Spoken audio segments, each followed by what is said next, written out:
Диджей Симо Боса.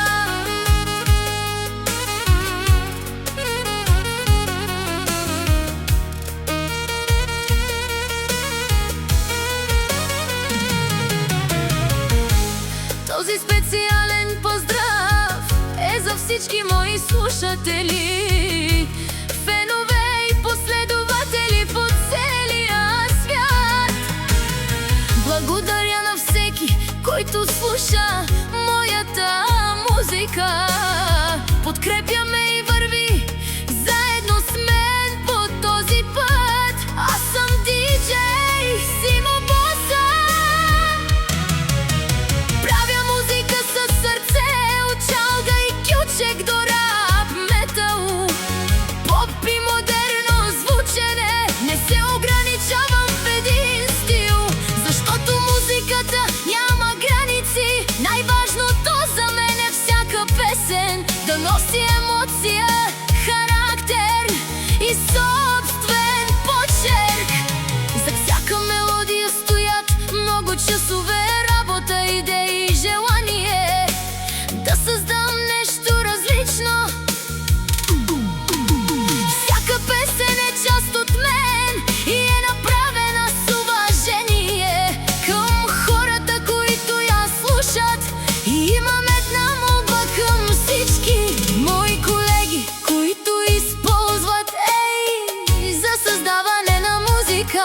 Нека всеки развива своя собствен стил. Не взимайте чужди мелодии и не копирайте чуждия труд. Най-голямата сила на един артист е неговата оригиналност.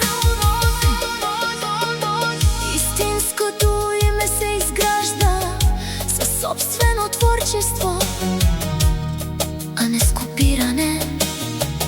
Нека музиката ни обединява, а не ни разделя. Нека вдъхновението бъде по-силно от зависта, уважението по-силно от конкуренцията. Огромни благодарности на всички мои слушатели, които ме подкрепят от първия ден. Благодаря за всяко слушане, всеки коментар, всяко споделяне и всяка добра дума. Вашата подкрепа ми дава сили да продължавам да създавам нова музика.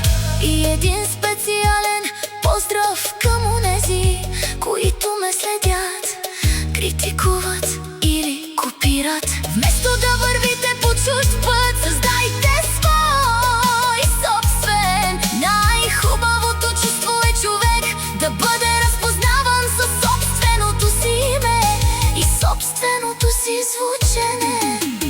Музиката е език, който достига до всяко сърце. Нека чрез нея носим уважение, настроение и положителна енергия.